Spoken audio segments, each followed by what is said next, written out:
Hello, hello. We will continue with zero knowledge today. And sorry if you hear some construction noises, unfortunately, today.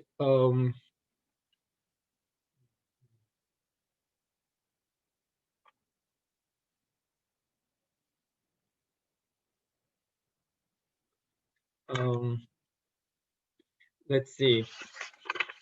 So, okay. So a zero knowledge proof is a pair of algorithms, prover and verifier, which for some language, which work as follows. The prover works on a statement and a witness that the statement is in the language. The verifier works on the statement, and the verifier either accepts or rejects. And the purpose of this is for the prover to be able to prove, having the witness, to the verifier that the statement is in the language. So for completeness, for access in the language, if the prover has a witness for it, then this will succeed and verifier will output 1. Soundness, if X is not in the language, that no matter how P deviates from the protocol, in other words, for any cheating P star, this conversation will always output 0 except for negligible probability. And zero knowledge, the trickiest property is that in zero knowledge, we are concerned with the privacy of the witness. So how much did this proof reveal anything about the witness beyond the fact that it exists? So in some sense, zero knowledge is really like 1 bit knowledge. The verifier learns the bit that the statement is true. But conditioned upon the statement being true, it is zero knowledge. And so we say, for every statement in the language, no matter what witness the prover works on, and no matter what verifier algorithm, how verifier deviates from this protocol, in other words, and here in contrast to soundness, we only consider efficient verifier algorithms, cheaters, okay? You want to see, okay, what is the view that V star gets in the conversation with P on XW? Well, it's the messages and the randomness, or rather the opposite. It's the randomness and then the messages that are that result from starting from that randomness, and the distribution goes over prover's randomness. That all this yellow stuff, so the view of the V star, can be simulated having only X and no witness. And perhaps it's not simulated perfectly, so a simulator does not hit exactly the distribution of randomness and the messages that result, but as long as he creates a distribution that is computationally indistinguishable from the one verifier sees, this cheating verifier sees, we say this is a zero knowledge proof. Okay, so this is what we want to construct. If there is some questions on where, you know, on these properties far away.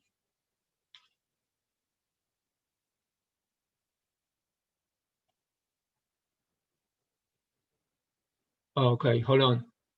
I have to do this, or the wrong stuff is going to record. Okay, so if this recorded in a small window, hopefully it's it's recording in a large window right now. Okay.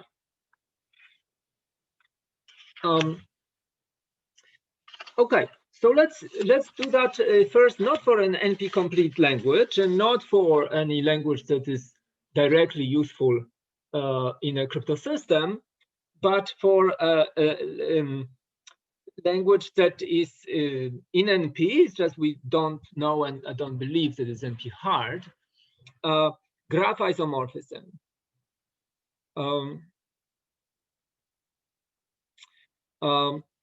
So the language GI is of it's pairs of graphs G1, G2, such that there exists an isomorphism phi that maps one graph to another, and this is an isomorphism. Okay, what is the graph isomorphism? Is that basically this means that i.e. For every edge that that edge UV is in the edges of graph G1, if and only if phi of U and phi of V are in the edges of G2. Okay, so it's a mapping between nodes of one graph to the nodes of the other. That is a one-to-one function. So first of all, it's one-to-one and onto the function, right? But also it has this property. Okay. In other words, phi is a relabeling of node, right? If you have a graph G, complicated graph with n nodes, and the nodes are called 1, 2, 3, 4, 5, 5 to n. And the phi is a labeling function that assigns to first node, say, label 13, and to second, label n-3, and so forth. It permutes them. And if you relabel the node so, then you get graph G2. In other words, the G1 and G2 are identical graphs up to relabeling of labels. Okay. Okay. So we'll show a zero knowledge proof for language GI. And the proof goes like this. So the prover has, so the statement X is a pair of graphs. Okay, and let's say that it's in the language GI. So witness is phi isomorphism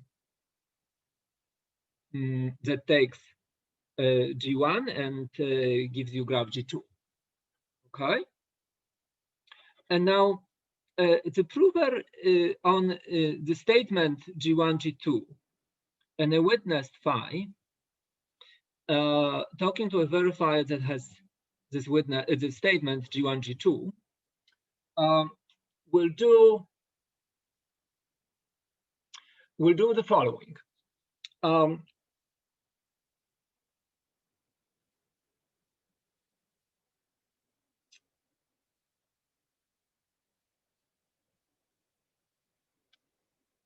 So it will pick a random permutation phi prime. It's a random permutation on n vertices. Let's say that n is the size of the graph, so the number of nodes, right? And the number of edges is n squared.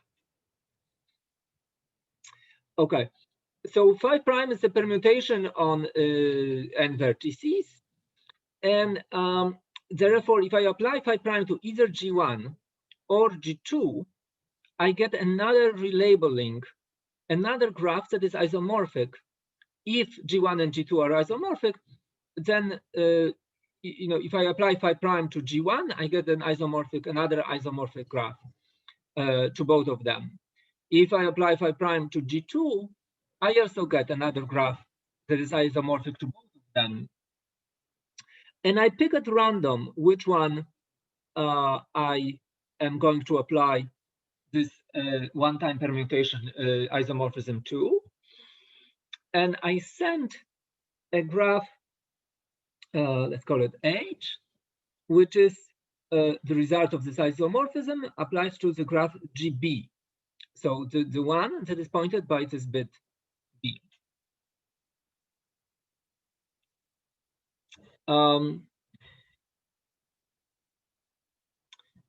Oh, sorry. No, let me, I got myself confused. No, I always apply the permutation to G1. It's the verifier who picks a challenge bit, either 0 or 1, sends it over, and what the prover responds with, given this challenge bit, he sends a permutation phi double prime, which is equal to either phi prime if the bit is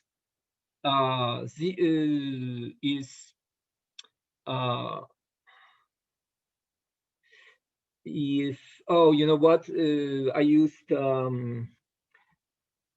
okay, I'm going to call this bit 1 and 2. Okay, so 1 will be the index to G1 and the 2 will be in the index to G2. So I'm going to send phi prime is the bit is 1.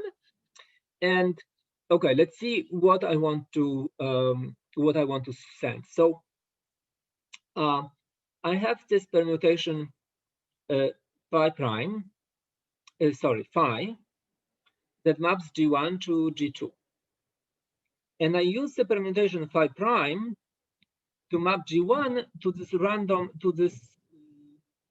random relabeling H. I want to release phi double prime to be equal to this. So that's what? That's a permutation that inverts phi and then composes that with phi prime. So you first invert phi, and then you compose it with phi prime. That is the permutation that takes G2 to H, right? Because since phi is 1 to 1 and on to, it can be inverted. And then, of course, it can be composed. Since this is a permutation and this is a permutation, the composition is just another permutation. So that's what I want to send here. So it's a phi inverse composed with a 5 prime if B is 2. And what is the verification? Well, in either case, the verifier accepts if this permutation applies to GB, so a graph pointed by the challenge bit, is equal to H.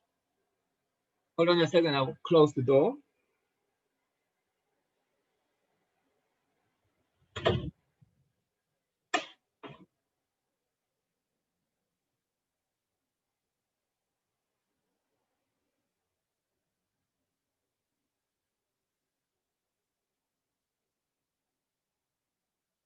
Okay.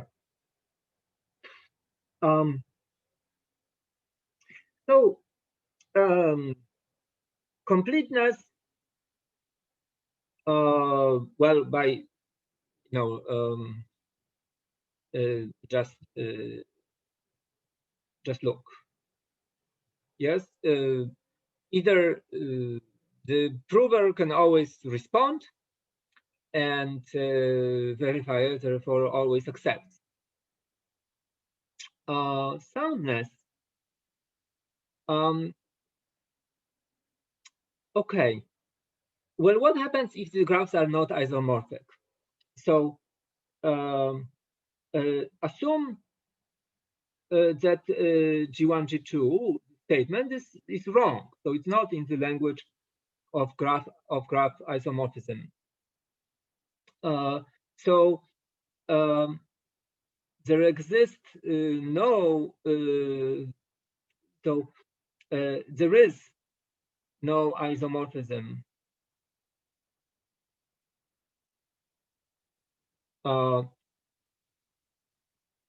from G1 to G2.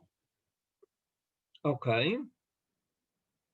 Now, under this assumption, we show that the probability that V, so let's call it X, this pair, that V on X accepts when talking to P star. So for every P star, no matter what P star does, if V talks to P star, the probability that V accepts is at most 1/2. Why is that? Okay, so how can the probability be larger than 1/2? So V has two execution paths, right? He's given an age, he can only have two possibilities, B equal 1 and B equals 2. Okay, and then in this execution, perhaps he's getting some 5 double prime. Let's assume that in this execution he also gets a 5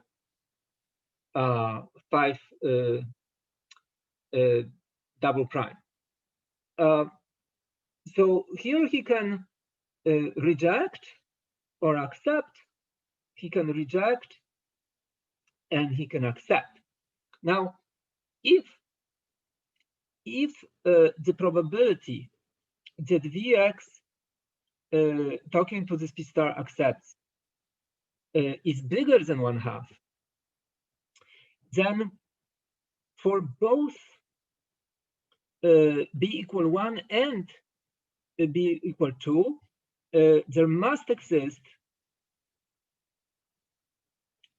5 double prime, which gets V to accept, right? Because the probability that he accepts is 1/2 the probability that he accepts in this case, plus 1/2 the probability that he accepts in this case. For the two of them to be greater than 1/2, it must be that it cannot be that both of these are 0, right? Because if one of them is 0, then the total probability cannot be greater than 1/2. So they both must be non-zero. In other words, both for B0, B1, there exists phi hat, which gets the V to accept, and for B2, there exists some phi hat that makes V to accept. So, okay, so let's call this thing phi double prime 1, and let's call this thing phi double prime 2. If he accepts it, then that means what? That phi double prime of 1 of G1 is H. But if he accepts here, then this means that the same H is also equal to phi double prime 2 of G2. And of course, we're not interested in this H. What this shows is that phi 1 applied to G2 composed with the inverse of phi 2 is going to map G1 to G2. So therefore, contradiction. The only way this could happen is if G1 and G2 were isomorphic, which we assume they are not, right? So in other words, the only way the prover, no matter what he does, can beat the 1/2 bound is for the two graphs to be isomorphic, which proves the claim. Let's see that this is a tight bound, right? Can he achieve the 1/2? Right? Like, why are we bounding from above by 1/2? Perhaps his probability is even less than that. We are just argued that it cannot be better than 1/2. But you can see that P star can achieve 1/2 soundness error. So this probability here is called the soundness error. Okay, the probability that V accepts wrong stuff. That's called error in soundness, right? We do want this to be negligible. For now, it is just 1/2. Okay, he can achieve 1/2, right? Because how? Just guess B and set H to be what it should be in the verification. So 5 double prime GB for some random 5 double prime.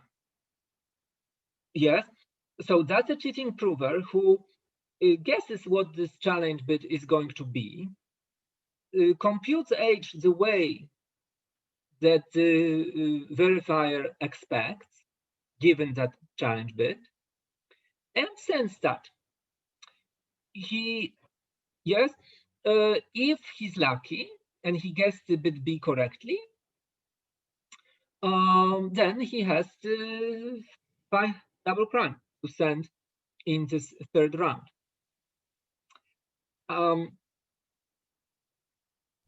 Professor? Mm-hmm. Why wouldn't he take just the identity? So age is already GB.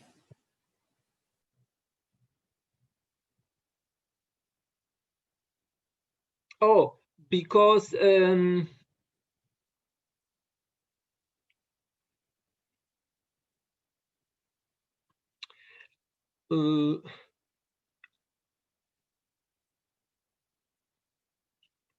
sure, yes, he could do that as well. Well, the verifier could get smarter and say, so this cheating prover also achieves, if a verifier accepts, then the cheating prover conditioned upon that actually has the same distribution of views as the real prover. Because 5 star is a random permutation between GB, either G1 or G2, and so the 5 star is a random permutation here, right? Because he just picked it at random. But 5 double prime is actually a random permutation here. It's obviously random in this case because 5 star was chosen at random. And it's also random here because a combination of some fixed permutation and a random one is a random permutation. This is like a one-time pad on permutations. So yes, so yeah, but you're right that he could cheat easier, but he wouldn't he wouldn't hit the same view that. So then you can say, okay, well maybe, but okay, I guess. Yeah. Yeah, I guess the random permutation is more to prove that it's zero knowledge, not for the soundness. But I see what's true. Yes, but you're right that soundness is broken easier than this. That's correct. Okay. So a proof system where you get 1/2 soundness error is not a good one, right? With probably 1/2. a prover can cheat. So you can repeat this n times, and the soundness error is now 1/2 to the n. Okay, and therefore negligible. So what do you repeat? You repeat this cycle n times. In fact, soundness would work even if you repeat it in parallel. So let's say that I have to have n instances of this protocol, and I do them in parallel. So I'm sending n of such graphs H. The verifier sends me n challenges, and for each graph challenge pair, I have to produce this permutation, which will be verified in this way, right? At each instance independently. Then you can see that that each of these, the same argument works independently for each instance, and it doesn't matter that they are composed in parallel. Adversary, in order to beat the 2 to the minus n probability, would have to have non-zero probability of winning on at least 2 places, on at least 2 indexes. Because if he has 0 probability for 1 bit on each index, then therefore he's gonna survive that index with probably 1/2, and so the probability that he survives the whole thing is 1/2 to the end. Okay, zero knowledge, soundness error even with parallel repetition.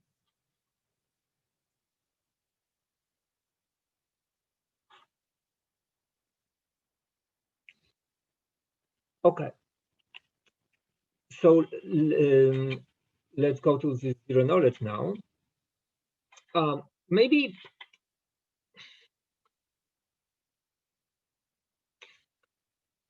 first some intuition. What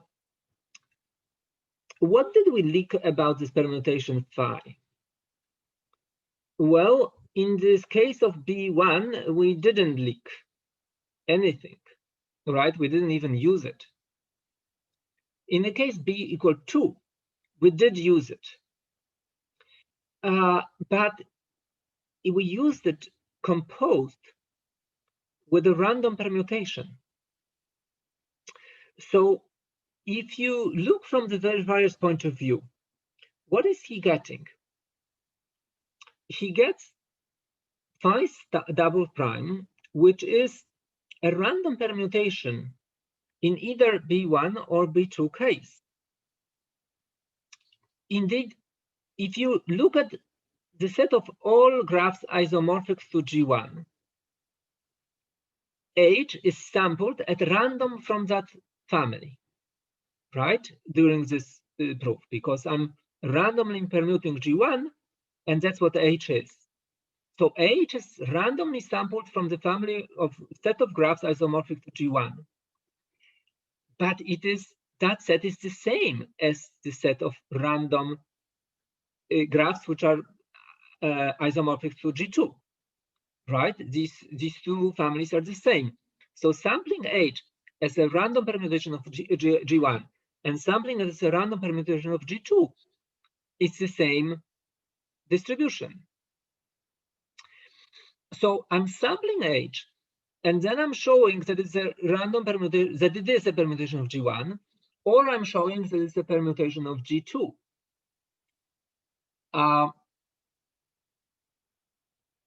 If you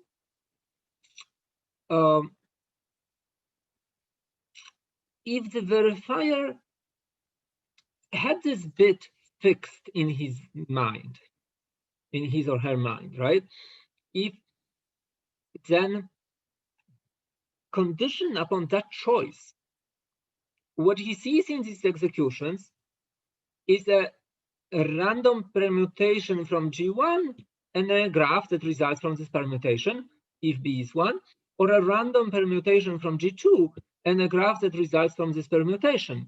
Neither of these tell me anything about the permutation from G1 and G2, except that if somebody repeatedly is able to do this, then apparently this permutation must have existed, except for the negligible 2 to the minus n probability that that my counterparty is somehow lucky, right? So let's see that we can capture this intuition as a simulation argument, right? As an argument that given the two graphs, without knowledge of the permutation between them, just generates this transcript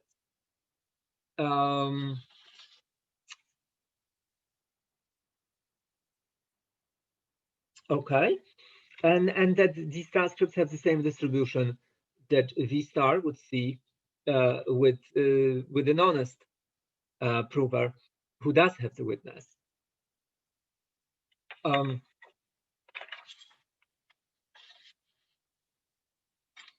So the true proof, this is the 1/2 soundness error version of the proof.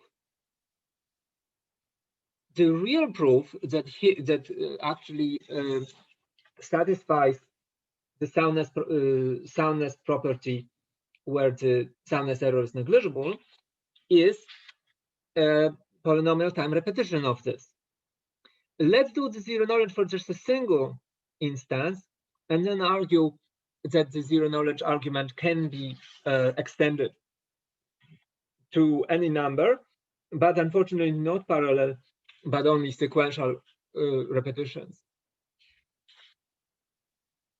Okay, so what about the zero knowledge? Okay, let's draw the protocol again. G1 was connected with G2 as so, and we created H using a random permutation phi, and therefore this implied a permutation between G2 and H, and the protocol was as follows. The prover who knew this permutation phi sent H phi prime of G1, the verifier sent a bit, and the prover responded with f double prime equal to either phi prime if the bit is 1, or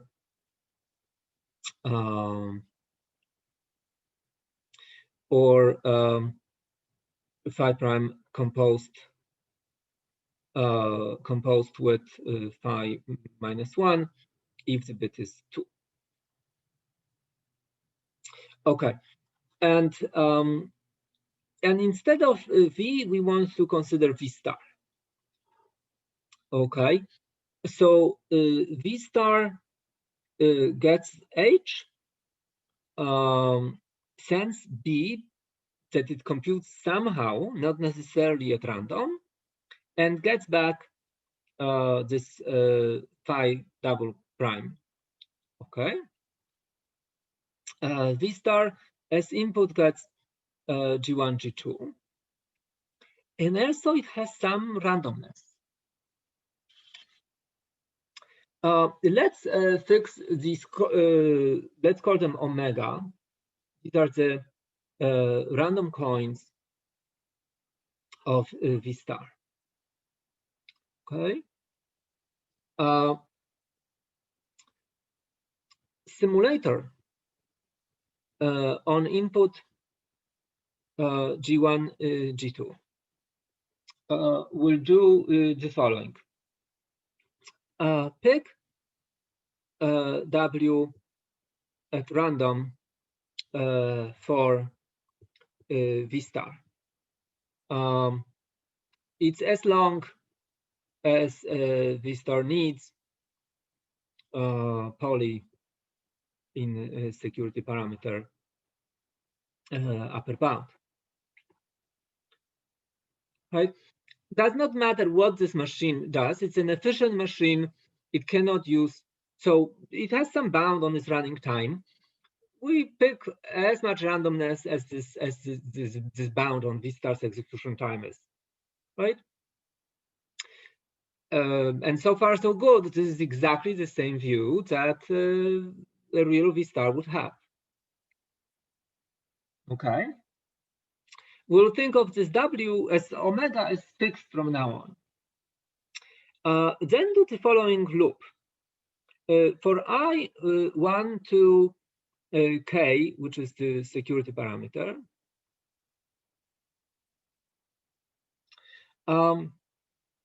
choose phi prime as a random permutation on graph nodes. Right, so pick it exactly like it was chosen in the oh, sorry, you know what, let me call it pick phi double prime. Okay, and now also choose bit B at random from 0 1. Okay, sorry, again same mistake. Bit quote unquote is actually either 1 or 2. And now set H to be phi double prime of GB. In other words, remember this is exactly how P star could cheat, right? This was the optimal cheating, although as Bruno said, it can be done simpler, but that was a cheating strategy, which in addition to cheating also looks exactly like what an honest prover would do. So the conditional view of honest verifier, condition on the cheater's guess being the same as the bit the verifier chose, is identical to conversing with honest prover who actually has the witness. And that is also a simulator strategy. Let's just emulate the optimal cheating strategy conditioned on verifier's challenge bit, conditioned on the guess of the verifier's challenge bit.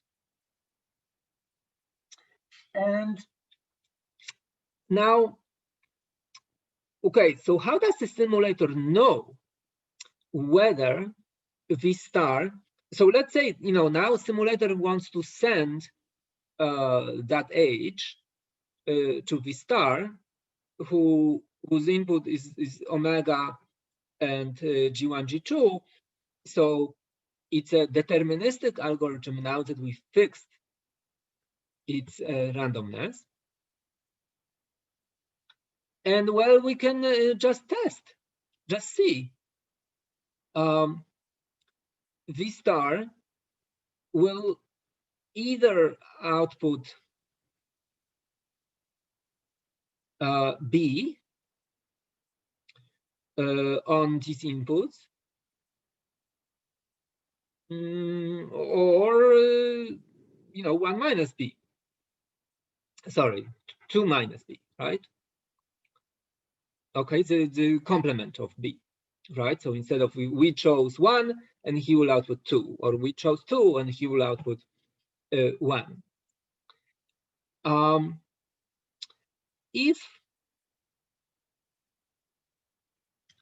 so therefore basically run V star on G1, G2, this omega and H,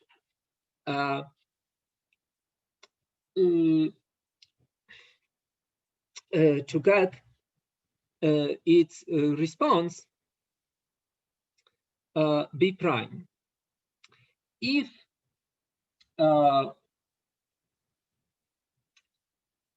B is equal to B prime, output the view as omega.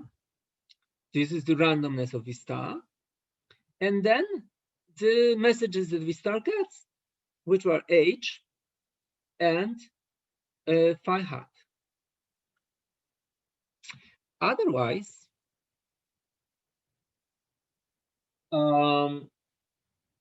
it just recurs, right? So just go back. That's why we do it in a loop from 1 to the security parameter, right? So whatever this is called, I guess, continue in a programming language, right? Just do another of these loops. If this fails for all I 1 to k, output like a rejection sign or a bot as V star's view. If you output this bot as a view, it's like a symbol that the simulator gave up.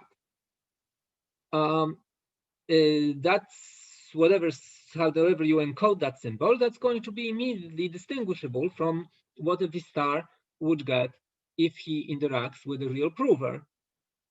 So we just give up. But hopefully, this will happen with a negligible probability, and therefore this will contribute only negligible skew in the distinguishability advantage of right? Because what is it that we are after? We want to argue that V star cannot distinguish these interactions from the simulated ones. Okay, and if there is going to be a negligible probability that the simulator outputs I give up, that hopefully will not, change this. That will only affect it with a negligible distinguishing advantage.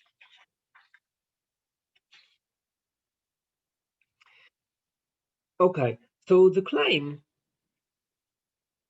is that simulator's output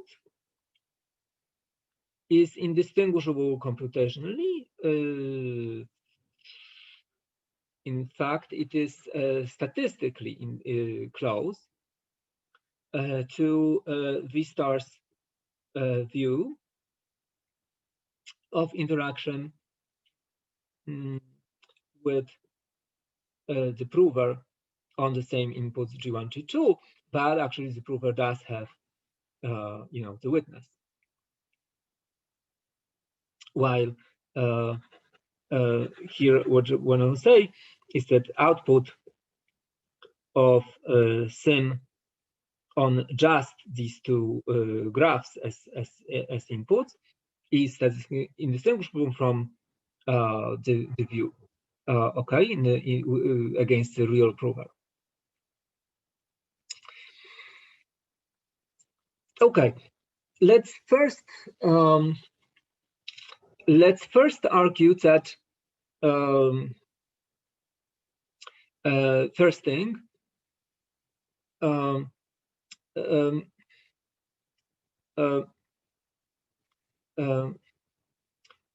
it's the claim that the probability that the simulator outputs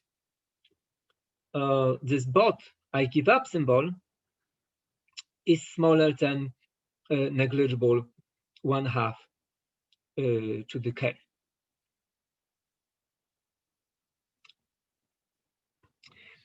Okay,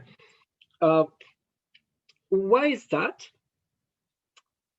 Let's see, what does the verifier see when it outputs this bit.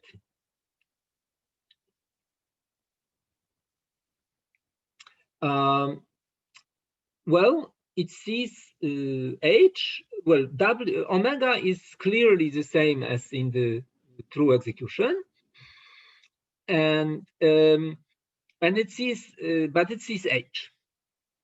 Now H, we want to, okay, if we argued that H is independent of B, if we argued that bit B is hidden, is a random, and it's with conditioned on V star's view, information theoretically, bit B has a 50% probability of being 1 or 2. Then it doesn't matter what V star does, how it computes this bit B prime. The probability that B prime is equal to B will be 1/2. Okay, because the bit B, if we manage to see that bit B is hidden, is independent of the distribution of H. But that is the case because, so it is the case that H is distributed independently from bit B. So therefore, probability that B prime is equal to B is exactly 1/2, no matter what V star does, because there is a coin flip and it's independent. So if B is independent from the inputs to V star, then it is independent of the outputs of the V star, right? Because it's some deterministic algorithm that takes these inputs and creates this. So this is a deterministic function of H. And if H is independent of B, then therefore its deterministic function is independent of B still. Okay, so let's see whether this is true, right? And it is true. And why is this true? Because implied if G1 is isomorphic to G2. Okay, why does this imply this? Right, because we basically already argued this. I already argued that H chosen. How is H chosen in the simulation? It forks on bit B and creates H as either random permutation of G1 or a random permutation of G2. So in other words, H is sampled either as from the set of all graphs that are permutations of G1 or set of all graphs that are permutations of G2. But if G1 and G2 are isomorphic, these two sets are identical. Therefore, this sampling does not depend on bit B. Either way, H is a random graph chosen from the same set. Okay.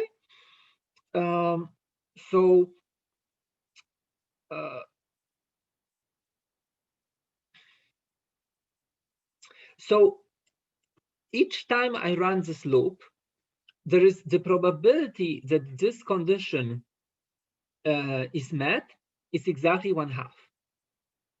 So the probability that I fail k times is 1/2 to the k. Okay. So good. So this is the claim number 1. Claim number 2 will be that conditioned on this equation being true, the view of that I produce hits exactly the distribution that is visible during the conversation with a true prover. so which involves also the random cones.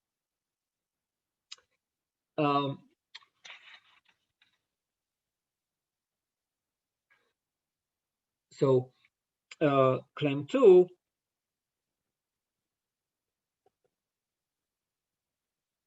conditioned on B prime equal to B, simulator's output is distributed identically to V star's view against in interaction with P who runs on the graphs and the isomorphism. Okay, why is that?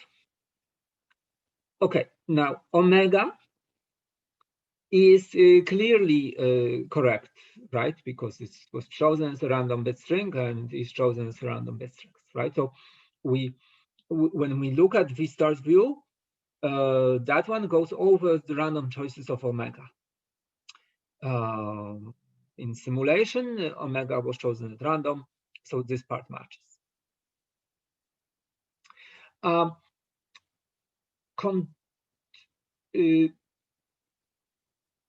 Conditioned on that the simulator's guess was correct, what is the distribution of the rest? So H and phi double prime.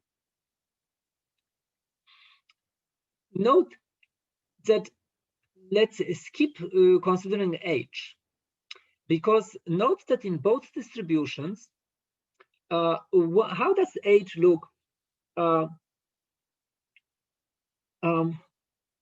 So the view is omega H 5 hat, but where two things happen. H is 5 hat O of GB, where what is B? B is whatever V star computed on input G1, G2, omega H. In other words, this H does not add anything to the distribution because it's really just omega and 5 hat, phi double prime. H is a deterministic function of W of omega of these other guys, because the choice of bit B is a deterministic function of these two, and H is a deterministic function of 5 double prime and B, and the input G1 and G2. So if we argue that this omega phi double prime in execution is exactly the same as omega phi double prime in simulation conditioned on this, then we are done, because here it's the same. Note, what was H? I can also just forget about H here, because H is a deterministic function of the other guys, and it's the same function. H does satisfy phi double prime of GB for B, which is V star of G1, G2, omega H. So this is exactly the same function in both cases, right? So H is the same deterministic function of the rest of the view. Okay, so therefore let's ignore it. Professor? Yeah. Do you mean phi prime on the right? Could you move the paper a bit? No, up. Sorry, where? Move the paper down a bit. Okay, so shouldn't it be phi prime instead of phi prime prime on the right? No, the verification verification does this. Oh no, there's a phi minus 1. Okay, I see. Oh yeah, sorry. Yeah, okay. I probably should rename them. So No, it makes sense. Yeah. okay, it's the phi double prime that is the view, and H is 5 double prime of GB. Yes. Okay, just like here.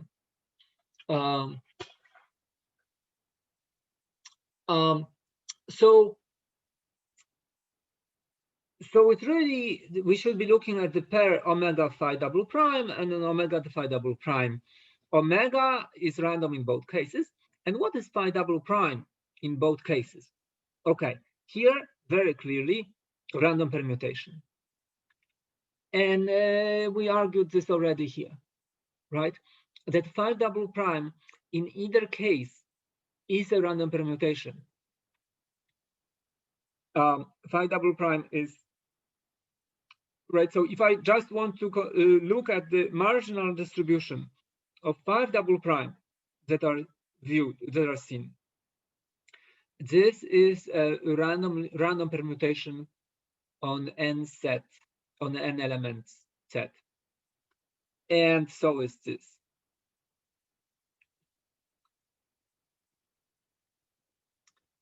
Okay.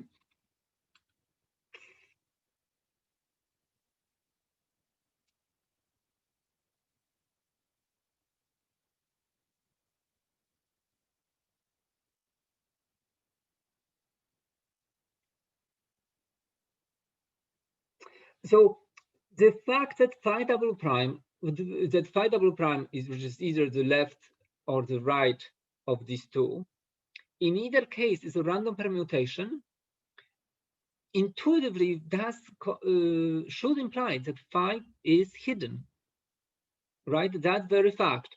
And that's exactly what we did in the simulation. Simulation is a formal way to argue that the witness is indeed hidden by this in this proof system.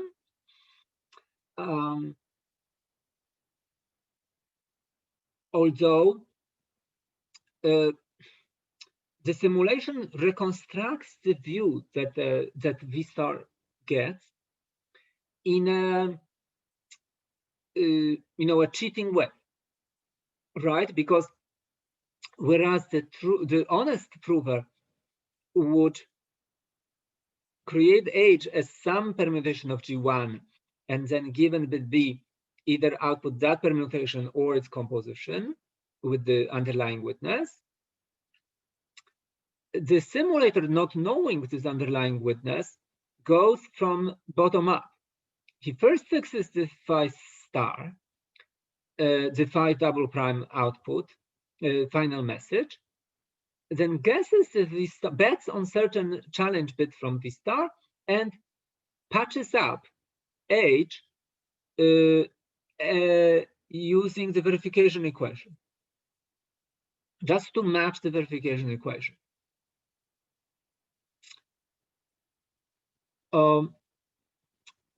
And this goes true or not with probability 1/2, but because the simulator early on fixed verifier's randomness, it can basically treat this V star box as it has a local copy of V star, and it can query it, it can bombard it on multiple H's created in this way. H's which are not created the way the true prover would, but are just sampled as a random permutation of either G1 or G2. And if V star outputs the same challenge bit on which we bet it, we can survive.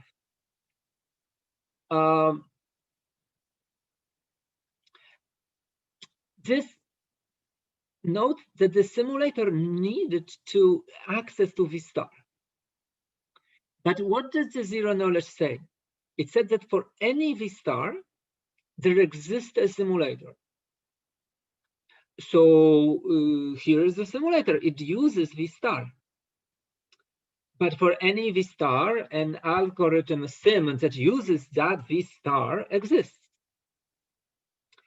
And it's efficient too, as long as V star is efficient. It's right here that you can see that V star needs to be efficient here for this to go through. Although there is there is a way to think of zero knowledge perfect, for unbounded verifiers, but well, but the way I present to you makes sense.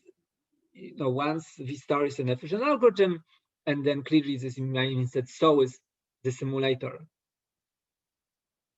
Although simulator is slower than V star, it repeats, k times V star. But okay.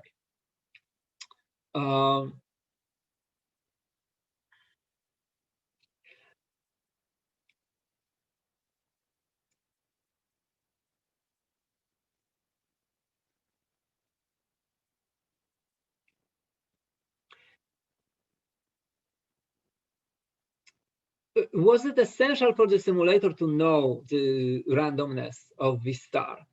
Not really. Right? We didn't explicitly use this in any other form than just, well, V star picks some randomness, and from that on, we can treat V star as a deterministic algorithm. The same argument would go through.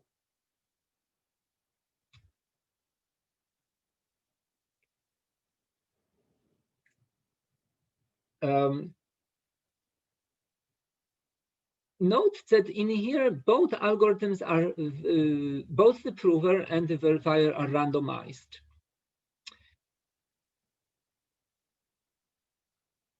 Prover is randomized because if you try to use something like this, then basically you can think of this as, I either give you an encryption of the witness under a one-time pad, or I give you the one-time pad.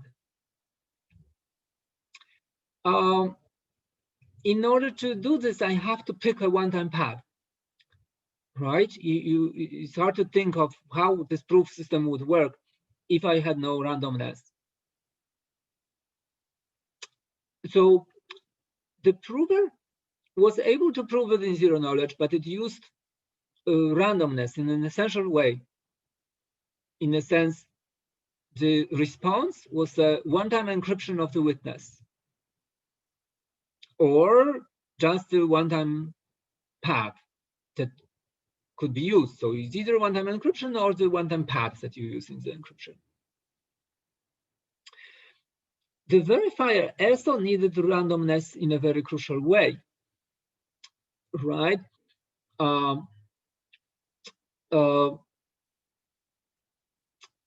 It's the non-zero knowledge proof would just, prover can just send the witness to the verifier. None of them use randomness. Could one of these party not use randomness, and you would still have zero knowledge?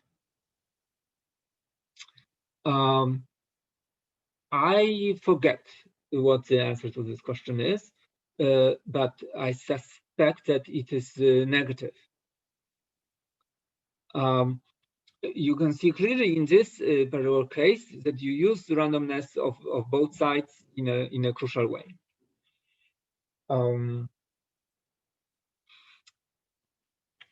Okay, the simulation here is chosen only for this single instance of the proof, the one that had 1/2 soundness error.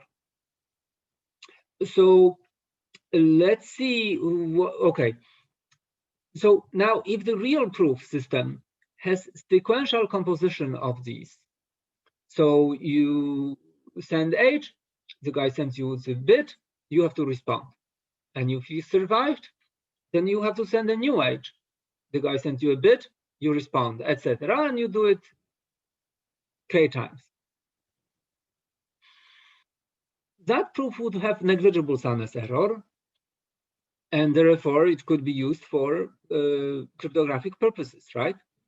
Let's say P could prove in this way that it encrypted something correctly or it performed correctly in whatever protocol, because if it didn't, it would only have negligible chance of surviving this. But would this sequential composition be zero knowledge? Well, it's not hard to see that the sequential composition of this would. What would the modified simulator, how would he handle creating the view of all these sequential executions? It would perform this basic loop to survive one instance of the proof system, right? To output this as the transcript of the first round of the proof. And once it finds it successfully, then it repeats the same procedure, but just applies it to the next round. And what changes? Well, it has to just send the previous H, B, phi hat triples for all the previous rounds, right? Which got V star. So V star is deterministic. The omega is picked once at the very beginning. So once the simulator found a successful transcript to survive the first round, every subsequent repetition of it will be also successful, right? Because V star is deterministic. So these successful rounds can be accumulated one after another. And so what's the probability that all of this fails? Well, it's a probability 2 to the minus k that it fails on every round. So, but that is a union bound, so it's only k times 2 to the minus k that you fail at some round. That at some point you find a round where k repetition of this loop will fail you, right? But k times 2 to the minus k is still negligible. So this would go up to k times 1/2 k, right? In this sequential repetition case, which is still negligible. And so the rest of the argument is the same. Okay, so the verifier is running the protocol several times in a row. Yeah, and the we just protocol need is, to. yeah, the protocol is this, right? Like the prover on G1, G2, and a permutation, and a verifier on G1, G2. They do for J equal 1 to K, repeat the following. Right. Yeah. But this is the one-time thing. So if when you are saying about consecutive runs, like you are fixing one verifier and he's running the protocol several times, right? Against P. Yes. And then the simulator would essentially be the same, but we need to keep track of the view of the previous games. Yes, that is it. That is it. Mm-hmm. So how is that different from something like parallel executions? Yes. Okay. So this is G1. Yeah, and if I've had accept if. I think your video is stuck. Oh. Yeah, so I don't see that. So do you guys hear me? Hello, hello. Yeah, I can hear you, but my image is stuck. Maybe it's with me. I can try to join again. Just 1 second.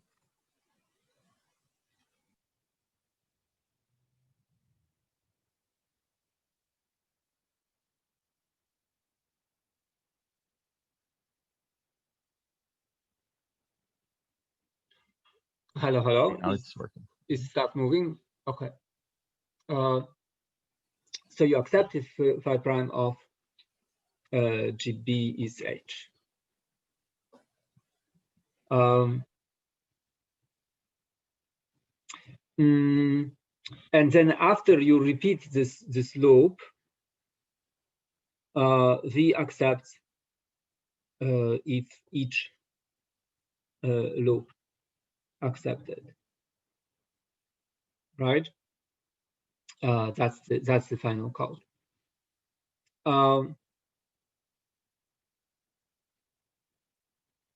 Okay. What goes wrong when you try to simulate?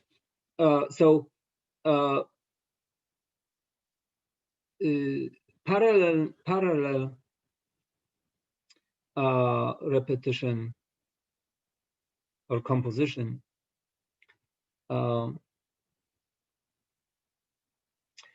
is not known to be zero knowledge.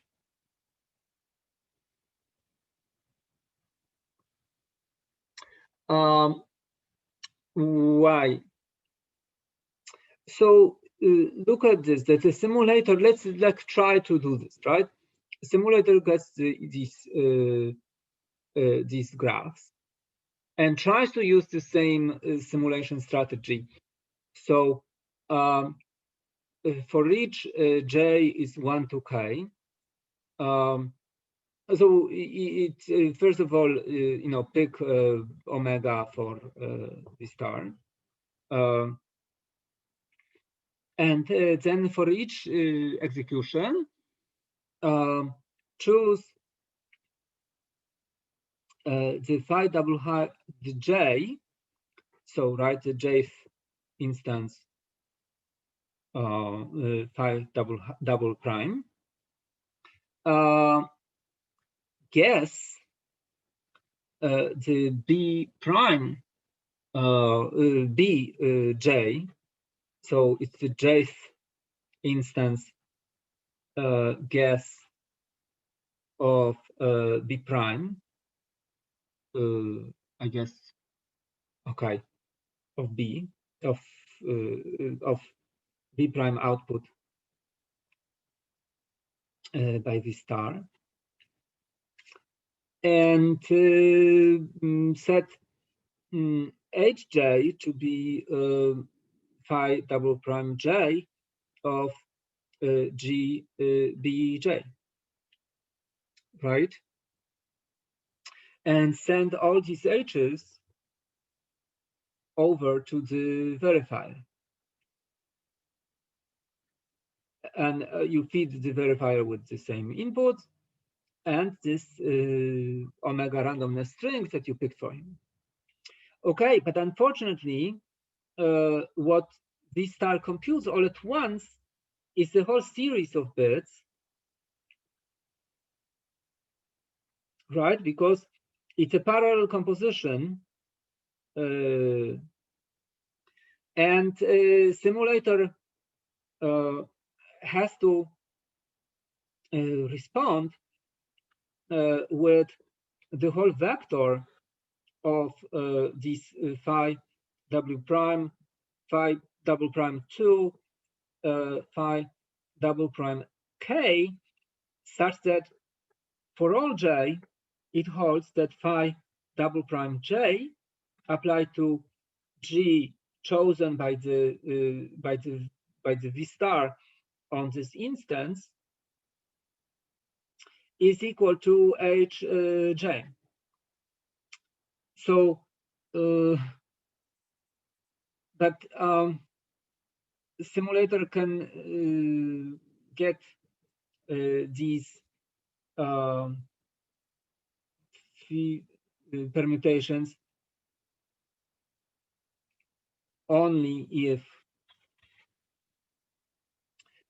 this whole vector of bits, the prime vector, is equal to the vector of b's that he picked, right?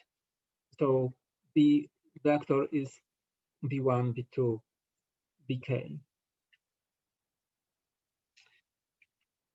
in other words, this whole set of choices that the simulator made must equal to these, or otherwise, on the index that does not match, the simulator is stuck, because it's exactly like as if on that instance of this protocol, the bit that the simulator prepared and is able to open was unlucky. And on that instance, the verifier asked him to open in the other direction, right? So the simulator prepared H on that instance to be, let's say, a map of G2, but the V star said, no, show me H as a map of G1. And since simulator doesn't have the witness, it cannot move between this representation or this representation of H, right? So, and of course, this probability is, unfortunately, the probability is only 2 to the minus k, right? So this simulation strategy has a negligible chance of succeeding. And that's all we know. Moreover, there are papers quite early on, because this was like, okay, simulation does not go through. The simulation that we can think of does not go through. On the other hand, is there some information leaked on Phi to an attacker that has parallel access to this? So the attacker gets an instance of these randomly permuted graphs, can specify n bits for all of these instances, and get back permutation that correctly explains H as either permutation of G1 or permutation of G2 in each case. Do we have any efficient algorithm that uses such interaction to learn something about Phi? And we don't. We don't have any explicit attacks that would show that having access to such an interaction, right? That having all these H1, HK bits and being able to specify all these bits all at once and getting the proper explanations for these graphs as either permutation of G1 or G2 according to these bits.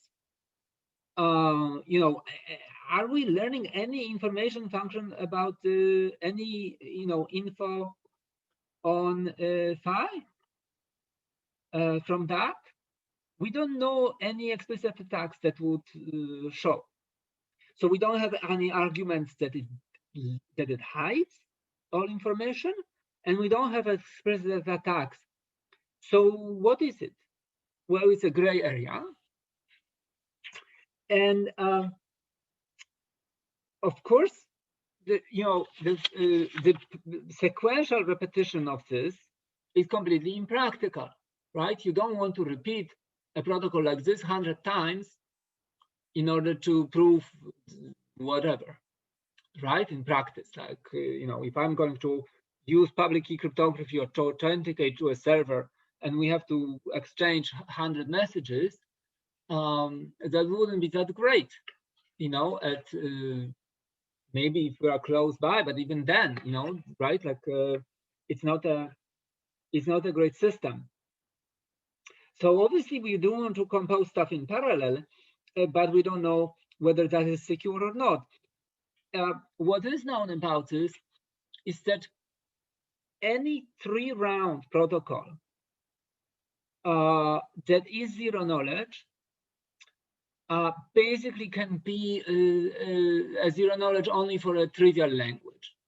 So an existence of a 3-round protocol together with a simulator for that 3-round protocol implies that the language has efficient local verification. In other words, it is an efficiently verifiable language. So a language that is hard to verify on your own is, well, actually, it's a conditional result. I think that it's a result that only shows that a certain reduction will not work. It's not an unconditional one that that there cannot be simulators like this. It's only that existence of such simulator would imply yet some other condition. I forget what this lower bound result that you cannot get zero knowledge in 3 rounds for a non-trivial language, what the condition there was. But it basically showed that it's unlikely that we can have arguments that would show that such a thing is zero knowledge. We have another notion, though, that is very similar. It's about its witness indistinguishability. So in a case, so let's say if G1 and G2, there is perhaps a single isomorphism between them, but perhaps there is many. So you can ask, perhaps I cannot distinguish, I cannot have a simulator that without knowing any witness can present this view. What about distinguishing a prover that uses one witness from a prover that uses another? And that is known in two rounds. And that actually can be used to construct zero knowledge proofs and authentication, and so in some cases it can replace a zero knowledge proof. Wait, what do you mean about known for 2 rounds? Witness indistinguishable proofs instead of zero knowledge proofs. So just protocols with 2 rounds. Yes, can have lower round complexity.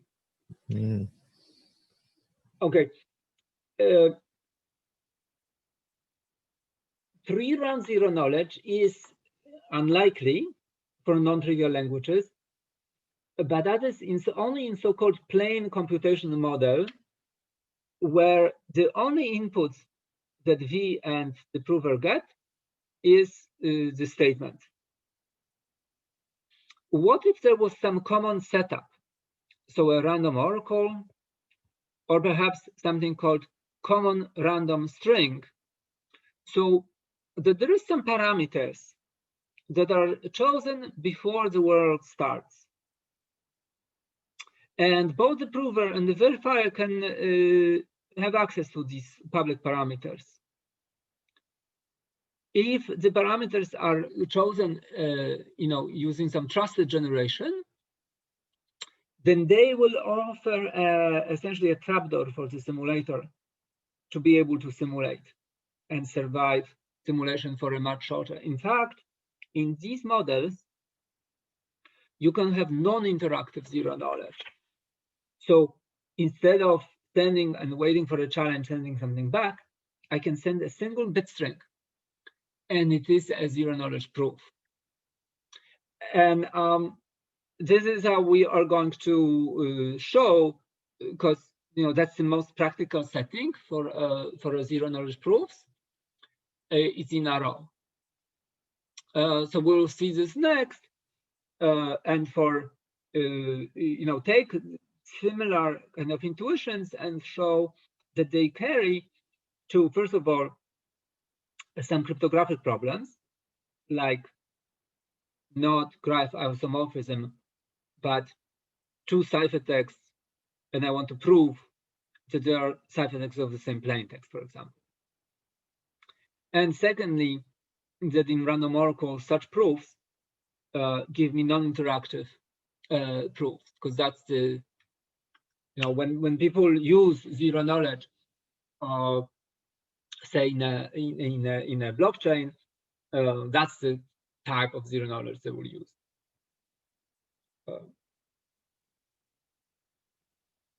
Okay.